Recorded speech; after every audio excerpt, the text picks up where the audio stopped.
Parliament వర్షాకాల సమావేశాలు ముగింపు దశకు చేరుకున్నాయి.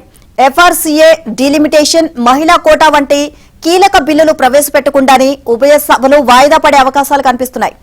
నిన్న లోక్సభ కేరళ రాష్ట్ర పేరును కేరళంగా మారుస్తూ ప్రవేశపెట్టిన బిల్లును ఆమోదించడం మినహా ఎలాంటి కార్యకలాపాలు నిర్వహించకుండానే గందరగోళం మధ్య వాయిదా పడింది. ఇవాళ లోక్సభ ఎజెండాలో ఇప్పటికే ప్రవేశపెట్టిన మైన్స్ అండ్ మినరల్స్ బిల్లును మాత్రమే చేర్చారు.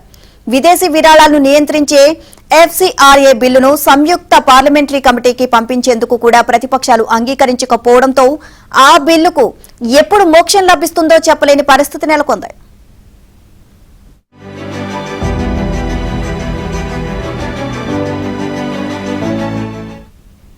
విద్యార్థుల నిరసనపై అమిత్ షా ప్రకటన చేసేందుకు సిద్ధపడినప్పటికీ అయోధ్యలో విరాళాల చోరీ గురించి కూడా చర్చించాలని పట్టుబట్టడంతో అధికార ప్రతిపక్షాల మధ్య ఏకాభిప్రాయం కుదరలేదు.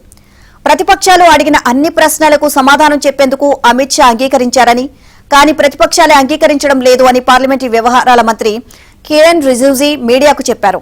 వారు సభలో గందరగోళం సృష్టించి బయటకు వెళ్లి నినాదాలు చేశారని ఆయన విమర్శించారు. కాంగ్రెస్ పార్టీ చర్చ నుంచి పారిపోతోంది అని ధ్వజమెత్తారు. జార్ఖండ్ లో విద్యార్థులపై లాఠీచార్జ్ జరిగిందని, దానికి రాహుల్ సమాధానం చెప్పాలి అన్నారు.